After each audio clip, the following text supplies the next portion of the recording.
So the lawsuit is all about this guy, Gerard Williams. Okay. He's based in California, Mm-hmm. and he's suing three people. Okay.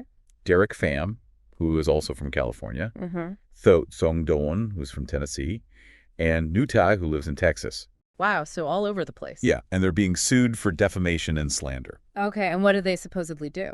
Well, Williams is saying that these three people, planned this whole brutal online smear campaign against him.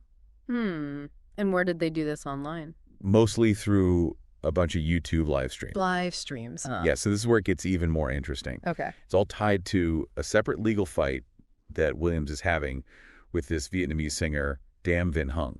Oh, wow. Okay, so two different legal battles. Yeah, and that other legal battle with the singer is where it gets really messy. Okay, what happened? Apparently there's this incident where Hung to a fountain, lost some of his toes.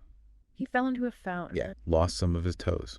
And get this, because of this, Hung demanded $15 million in damages. $15 million for falling into a fountain. Wow. But Williams is saying that this demand is totally ridiculous. Okay. He claims that he had this really close, brotherly relationship with Hung. Mm-hmm. We even have a picture of a CD that Hung signed and dedicated to Williams as, his brother. Oh, so there's proof that they were at least friendly at some point. Yeah, so the question is, how does a relationship that seems so close go from, brotherly dedications to million-dollar lawsuits and smear campaigns online? That's a good question. Yeah, what happened? Yeah. How do things go so wrong? Right, and to understand that, Let's do that. let's talk about these YouTube live streams. Right. Each one was over 2.5 hours long. Wow. That's a long time to be live. I know, right?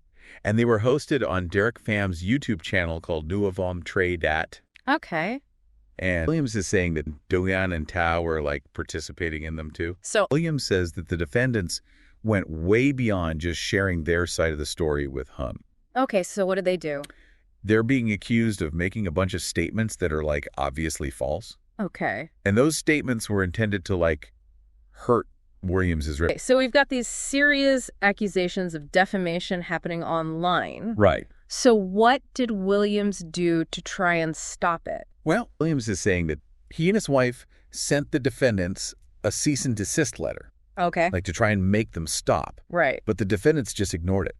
They ignored the cease and desist letter. Yeah. They didn't even respond. Besides all the stuff happening online, Williams says that the defendants started making threats of violence against him. Threats of violence. Yeah, and Williams is saying that they hacked into his wife's Facebook account. Williams is saying that they made threats against Williams's family members. Oh, wow. So to understand why this is a really serious legal situation, we need to look at how Williams is presenting his case. Okay. Especially the part where he's saying he's not a public figure. Okay, so why is that important? Well, it's all about how much protection he has under the law. Okay. Public figures like celebrities and politicians, they have a harder time winning defamation cases. Oh, really? Yeah, they have to prove that the person making the defamatory statement knew it was false or acted like they didn't care if it was true or not. So if a famous person gets defamed, it's not enough to just prove that the statement was false? Right.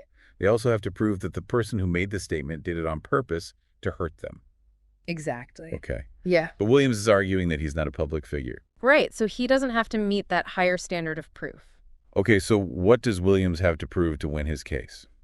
He has to prove that they didn't do their due diligence. They didn't try to figure out if the things they were saying were actually true. Oh, that makes sense. Yeah. And Williams is claiming that they were reckless with their accusations and that they didn't even try to verify if what they were saying was true. Okay, but all this happened on YouTube, right? Yeah. Does that change things legally? It definitely makes things more complicated. How so? Well, online platforms like YouTube have such a huge reach. Right, millions of people use it. Exactly. And that means that the damage to someone's reputation can be way worse online. So even though it's happening online, the legal consequences could be just as serious as if it happened in a newspaper or on TV? Absolutely. The law is still trying to catch up with how we communicate online, but courts are starting to realize that online defamation can have real-world consequences. Okay, so we've looked at all the details of this lawsuit and how complicated defamation law is in the digital age. Yeah, and we've talked about how this case might change the way we think about online communication. Right. This has been a really interesting deep dive. It has. I think we've all learned a lot about how complicated the online world can be. Yeah, and how important it is to be careful out there. We've talked about this lawsuit. all the legal stuff, and what this could mean for how we deal with online defamation in the future. Right. But before we wrap things up completely, we want to leave you with one final thought. Okay. Remember that signed CD? Yeah, the one dedicated to his brother. Yeah, it's like a symbol of how quickly a close relationship can turn sour. Right.